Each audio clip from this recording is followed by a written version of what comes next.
Hola a todos, ¿cómo está? Mi nombre es Alejandro, soy de Camboya. Ok, sớm đàn ởគ្នាថ្ងៃនេះខ្ញុំមានកម្មវិធីមួយចង់មកណែនាំអ្នកទាំងអស់គ្នាបានស្គាល់ហើយកម្មវិធីនេះគឺជា trending ខ្លាំងមែនទែននៅឯប្រទេសចិនថ្ងៃនេះខ្ញុំនឹងណែនាំកម្មវិធីឲ្យបងប្អូនទាំងអស់គ្នាបានស្គាល់និងបានដឹងកម្មវិធីនេះគឺមានឈ្មោះថានេះ Somo Yosu កម្មវិធីនេះគឺជាកម្មវិធី AI ដែលបង្កើតឡើងសម្រាប់បំលែងពីរូបភាពហើយវាអាចកំណត់ត្រាជីវិតប្រចាំថ្ងៃយើងបានចឹងបងប្អូនហើយមួយវិញទៀតកម្មវិធីនេះមិនមែនជាកំណត់ហេតុធម្មតាទេហើយ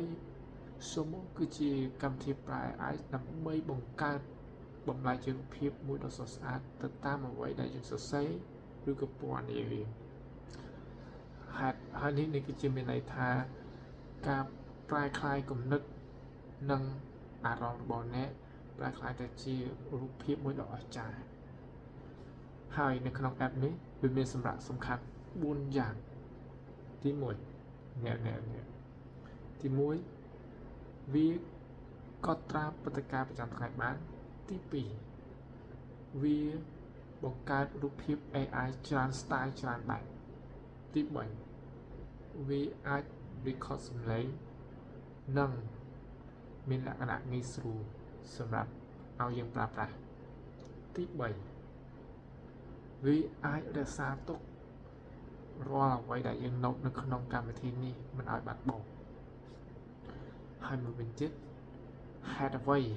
បានជាកម្មវិធីនេះកំពុងល្បីអ្នកទាំងអស់គ្នាប្រហែលជាឆ្ងល់ហើយកំពុងតែមានគេប្រើប្រាស់ច្រើនពីព្រោះមានមនុស្សជាច្រើនដែលកំពុងតែចាប់អារម្មណ៍ប្រើប្រាស់នៅកម្មវិធីនេះពីព្រោះវាមានន័យថាកម្មវិធីនេះកំពុងតែធ្វើឲ្យអ្នកប្រើប្រាស់ចាប់អារម្មណ៍ជាខ្លាំងទៅតាមមកអ្វីដែលគេចង់ប្រើពីព្រោះវាមានលក្ខណៈជា AI ហើយវាអាចបំលែងពីរូបភាពមិនល្អក៏អាចធ្វើឲ្យវាស្អាតលក្ខណៈដូច AI ដែរអញ្ចឹងហើយវាមានលក្ខណៈជីវិតប្រចាំថ្ងៃកត់ត្រាជីវិតប្រចាំថ្ងៃ note អ្វីដែលយើងចង់បានម្ល៉េះហើយទើបគេចូលចិត្តប្រើកម្មវិធីនេះហើយមួយវិញទៀតកម្មវិធីនេះវាមិនមែនជាកម្មវិធីកំណត់ហេតុធម្មតាទេវាខុសពីព្រោះកម្មវិធីនេះវាអាចបង្កើតជារូបភាពទៅតាមអារម្មណ៍នៃដែលយើងចង់បានហើយបើសិនជាបងប្អូនចង់បាននៅកម្មវិធីនេះប្រើប្រាស់សាកល្បងបងប្អូនអាច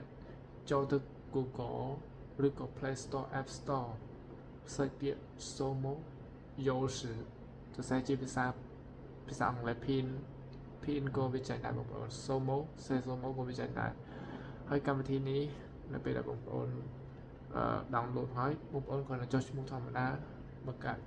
sign up ជាមួយនឹងលេខទូរស័ព្ទរបស់យើងឬក៏ Gmail ធម្មតាទៅហើយកម្មវិធីនេះប្រើដោយ free បងប្អូនហើយវាងាយស្រួល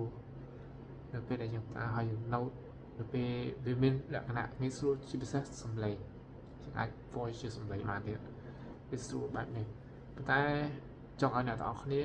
សាកល្បងប្រើប្រាស់សាកមើលតើវាល្អដូចអ្វីដែលខ្ញុំបានណែនាំដែរទេហើយ